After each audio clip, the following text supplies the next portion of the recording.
I don't know if this is focused. I don't know.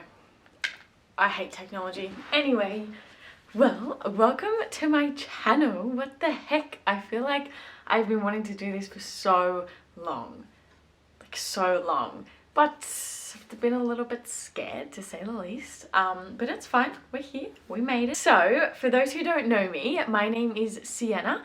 I'm 21 and I'm from Penrith in like Sydney.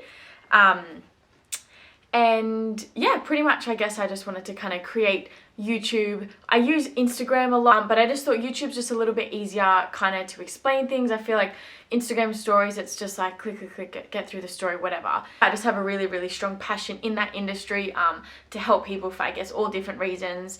But yeah, so I just have a little bit of a Q&A. I popped up some questions on my Instagram, just asking about my life, about my business, about kind of all different things in life. So I've just got a few of them, so I'll go through them one by one and we'll get into it. So someone said, what is your business? So my business it's called Strength of Steel. My life is very health and fitness based, and that pretty much is what's represented through my business. So I create meal plans as an accredited sports nutritionist.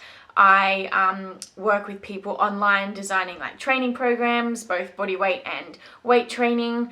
I help people pretty much just reach their goals in all aspects. And yeah, pretty much I just love working with people. I love creating a relationship with my clients and just seeing them tick off goals and accomplish goals that they thought that was never possible. Oh, it's just the best feeling. So pretty much that's what my business is, I guess, to sum it up in a way. PT as well. I do PT. Obviously gyms are shut.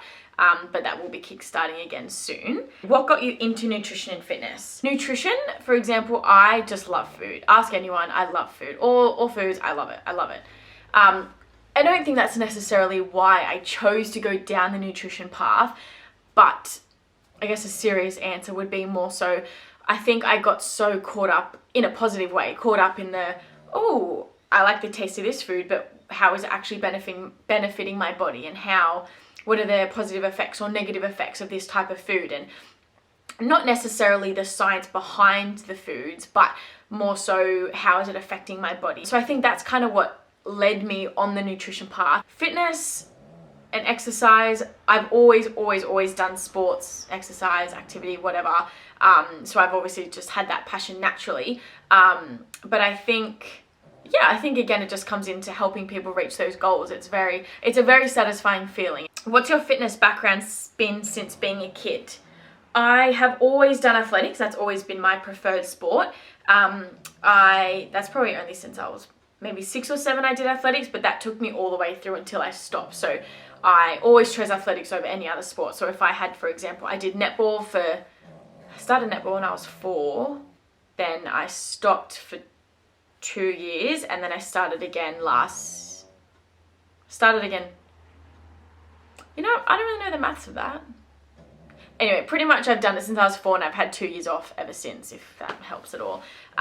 But yeah, going back to that, athletics always took over. So if I had like a netball event or athletics event, I would always choose the athletics event. That's the one I kind of trained more so for. What are your Zooms and how much are they? So if you guys don't follow me on Instagram, I'll link my little Instagram here. I have been doing, just like the past, I think only 2 weeks, I've been doing online classes. When I say classes, like I do them as well. So it's more just a kind of an opportunity for people to just hop online. I generally do 6 a.m. classes. I've been doing some midday or 10 a.m. ones and sporadically doing like 5 or 6 p.m. up here. But yeah, it's all free. There's no cost. It wasn't necessarily something I wanted to do to gain profit from. I just thought, okay, we're in lockdown. 85% of people don't have equipment, gym equipment or weights, so like why not embrace body weight and gain that kind of strength? And I just thought it would have been something fun. So yeah, if you're interested or anything, it's just a half-an-hour session I do at least 4 or 5 times a week. Favorite activewear brands? I wear, in terms of tights, I wear a lot of Lorna Jane. I haven't bought from there in a while, but I have a lot of like OG ones. Riderwear, I get a lot of my tights from Riderwear. White Fox tights, oh, so good, so good. AYBL, A-B-Y-L? I think it's AYBL. I haven't got their tights, but I've got their shorts, like kind of quad kind of length shorts, and they are so comfortable. Like, I swear by it. My sister and I did like a shop, pretty much got one of everything on their website besides tights, clearly, and love it. Love the material, love the quality. How did you keep active when in the boot? Well, how didn't I keep active? A little rundown, pretty much netball game this year. I think it was like the 3rd game in, rolled my ankle. Pretty much ended up being 3 breaks. So this is all in my right ankle. 3 breaks, 4 completely ruptured ligaments, and 2 damaged nerves. So that was 4.5 months ago now, like literally 4.5 months ago. I was in a boot for 6 weeks, was still on crutches after those 6 weeks for probably another 2, maybe 3 weeks, because I just still couldn't walk. Like, I physically couldn't walk because of the nerve damage underneath. So it pretty much felt like I was stepping on glass, like broken bits of glass is what, oh, so gross. Anyway, so to answer the question, I was not active. I did not train. I did not exercise. I think there was maybe twice that when I was out of the boot and on the crutches, I brought myself down here and I was like, look, just smash out an ab workout. You can do it. There's really no excuses. So no, I didn't keep active. So I can't really give you any no excuses, because I had so many excuses. It was a problem. Would you ever do a bikini comp? I'm laughing at myself because short answer, no, I wouldn't do a bikini comp if, capital if, I was going to do a comp, like a sports kind of comp. It would be the sports model. So more like the booty shorts, or the very, very little booty shorts, the sports bra, the white shoes, kind of sneaker vibe. I feel like that's more me. I always used to joke about with one of the PTs that I work with, I would say like, you know what, because he kind of preps clients to do comps. And I would say like, you know, like I'm ready. We'll do like a 12-week practice comp, see how I go. And he would kind of give me a look like this kind of look, and I'm like, what's that for? He's like, Sienna, like, you love your food too much. And like, he loves that. He loves that I love food so much, but we would just always laugh about like, are you really going to be able to eat a lot less calories than what you're eating to be able to kind of get shredded and lean for this comp? And I was like, yeah, like, it's fine, it's fine. And then I was like, you know what? I really love my food too much. Like, I don't think I'd be able to actually be on such limited calories. Like, it's just, like, I really could if I set my mind to it, but it'd be rough. What is your pet peeve? I got asked this the other day. Number 1 is people who don't use manners. I think it is the most unattractive trait that someone could have. If I was out with a friend, right, and they just said they were ordering a coffee and they just said, hey, can I get a cappuccino? I get very close to just walking away because I'm so embarrassed by that. So yeah, manners is massive for me. And I think just general courtesy. Like, I think people just, I don't know. Everyone's different, obviously, but I just think, like, why do people have to be rude? Like, why can't everyone just be nice? Like, yeah, you have your rude kind of sassy moments and whatnot, but just be nice. Like, I don't understand what people get out of being bullies and being rude, and I just think it's stupid. If you could live anywhere, where would you live? Oh, well, okay, a year and a half ago, I think most people know, but those who don't, I'm not even kidding. Like, I packed my bags and I moved to Queensland. I had my 20th birthday, had a farewell surprise party, and less than a week later, like, I was literally up in Queensland living. I would live there again. Like, if we're being realistic, 100% I would live in Queensland again. What did you want to be growing up? Okay, believe it or not, I actually wanted to be an optometrist. That's so random. Like, I used to love going to the eye doctor. I just thought it was so cool. Like, you look through your little scope thingies, and I just thought it was such a sick job. Don't know why. That didn't last long. Then I wanted to be a physio for quite a long period of time. I think because I was just injured all the time. So I was like, oh, well, I don't have to really learn much. Like, I bloody know every bone, ligament, tendon, muscle, everything. Then I wanted to be a PE teacher for quite a while as well, like kind of year 10, year 11, and then pretty much was stuck into my nutrition. That's where I wanted to lead. What is my normal workout routine? again, people that know me know I'm very sporadic. I'm not one of those people. I wish I was one of these people that could go, you know, Mondays is for legs, Tuesdays is, you know, like shoulders, Wednesdays is chest and tries. Like, I'm not one of those people. And again, I wish I could be, but I'm just not.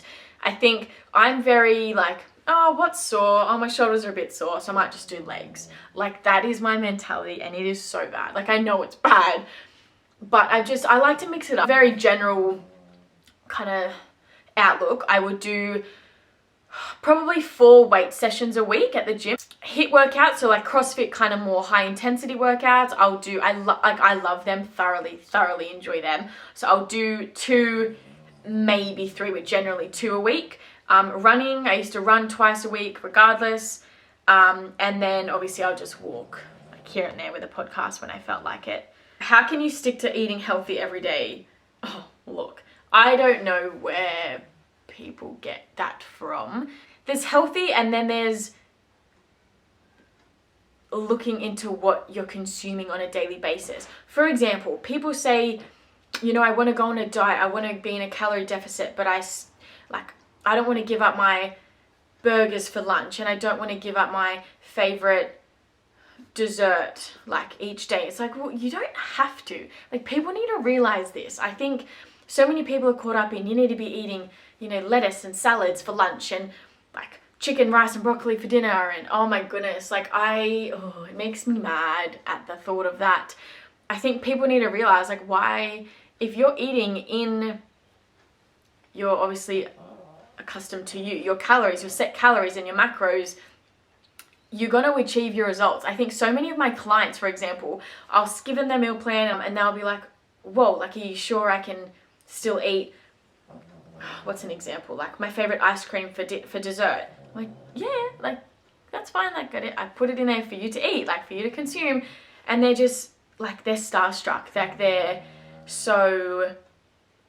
they're amazed. And then when they're seeing results, they're like, oh my gosh, like, I can actually eat my favorite foods and get results. And I love that. Like, I love when they finally notice that. It obviously takes time to see results, but I love when they put 2 and 2 together. Like, I do not eat healthy every single day. I like look after my diet, yeah, and I look after what I put into my body, but that doesn't mean I don't get a Porto every now and then, and I don't go and indulge in some brownies. And yeah, they have to be gluten and dairy free because my stomach sucks, but like, I eat anything and everything. I'm very go with the flow with that. I don't eat lettuce for breakfast, lunch and dinner. Like, I'm telling you, I'll eat my favorite meals every single day, my favorite snacks, I'll get my treats, I'll have my coffees, I eat a lot. Okay, last one I'll do is what keeps you motivated. So little side note, I think I just want to go off topic just a little bit, a little bit. I think I love social media. I love Instagram. I love posting. I love sharing things and helping people through there. I love meeting new people through there, as weird as that sounds. There's a lot of positives to Instagram, but then there's very few negatives, but there are some negatives that I think people, especially young females that I see so frequently, that people miss. And for example, you might be following some influencer, right? And she's waking up nice and early every single day, and she's doing her exercise, and she's going on her morning walk, and she's listened to some motivational podcast, and she's come home, has her healthy brekkie, and she's posting all of this, right? And that's great. That's awesome. So people use that as, okay, they use that as motivation, right? But then some people use that as comparison. Some people think, oh gosh, well, if she's doing that, and she has a body like that, well, then obviously I have to do exactly her routine. It's like, well, no, like, you don't. One, every single body type is different. Some person might train this way and get results completely different. If you train the same way, you might not get even close to the same results. Every single body equips to different training styles, training methods, different foods, different everything.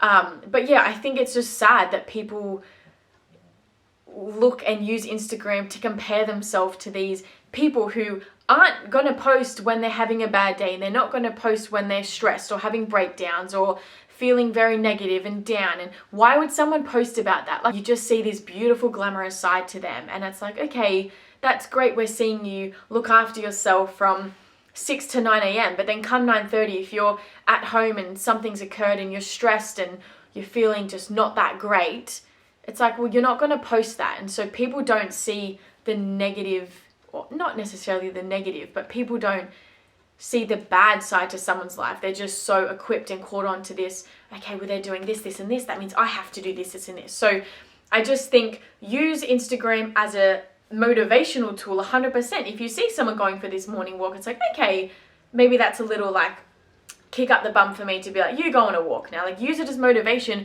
but just don't use it as comparison. Don't think, oh gosh, well, she's training glutes 17 times a week, maybe I have to train glutes 17 times a week. Like, no. That's not normal for starters. And you don't need to do that. You don't need to copy to compare. Use it as ideas. Like I said, use it as motivation, but don't use it to have negative reflection, like self-reflections on yourself. So anyway, sorry, off topic, but the way I stay motivated, I think having a reason why. I think if you don't have set goals, and if you don't have, okay, I'm waking up out of bed early this morning because of this, it doesn't even have to be early, but I'm getting out of bed this morning because of A, B, and C reasons, I need to get this, this, and this done, then what's the point of getting out of bed? If you don't have ambitions, if you don't have set goals, whether they're minuscule or majorly massive, I just think you need goals. You need a step-by-step routine on how you're going to achieve those goals, and that will help you stay on top of it so much. Have a vision board, create a vision board, get photos up. Again, not to compare, use it as motivation, not comparison.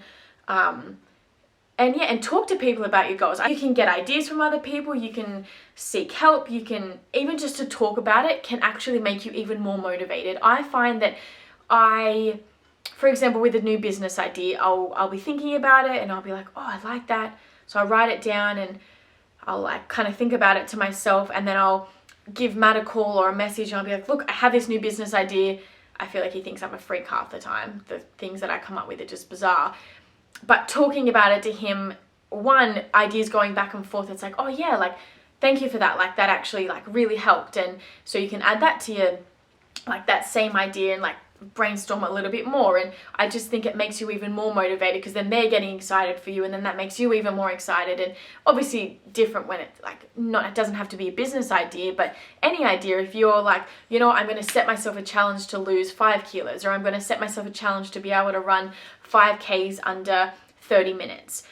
Talk to people about that. Give them updates. Like, hey, I've just been for a 5K run and I did it in 32 and a half. Like, I'm so close. And then they'll hype you up. And another little off topic kind of thing. If you're telling a friend about a goal or something that you have in mind, and they're not hyping you up and they're not getting excited for you, and they're like, as if you're just talking to a brick wall, or if this is my favorite, if you're talking to someone and they're just doing this and just typing on their phone and looking at their screen and you're still talking to them, just walk away. Thanks for being on your phone while I'm trying to talk to you, and just leave. They're not your friend. So find people around you. Wow, this has really gone off topic. I'm sorry. But find people around you who are supportive. That saying, like, the 3 or 5 closest people around you is pretty much how you're going to present yourself in a way, or how you're going to feel on a daily basis is kind of affected by those close people. If those people aren't hyping you up when you have a new idea or goal or ambition or whatever, they don't belong in your life. They don't deserve you, okay? And you don't need them. Really off topic, like I said. But anyway, so moral is, write some goals down, work out how you're gonna, like, step by step on how you're going to achieve those goals. Talk to someone about it. It doesn't have to be 10 different people. Talk to one person. Talk to your best friend, your sister, your mum, your brother, your dad, your boyfriend. But yeah, anyway, so I'm just going to stop there. I feel like that went for really long. I'm sorry. But if you did listen all the way through, thank you so much for hopping on. Hopefully I'll be making some more videos soon. But yeah, definitely either message me on Instagram or comment. I don't really know how it works. Some ideas you have, or any other questions or anything like that.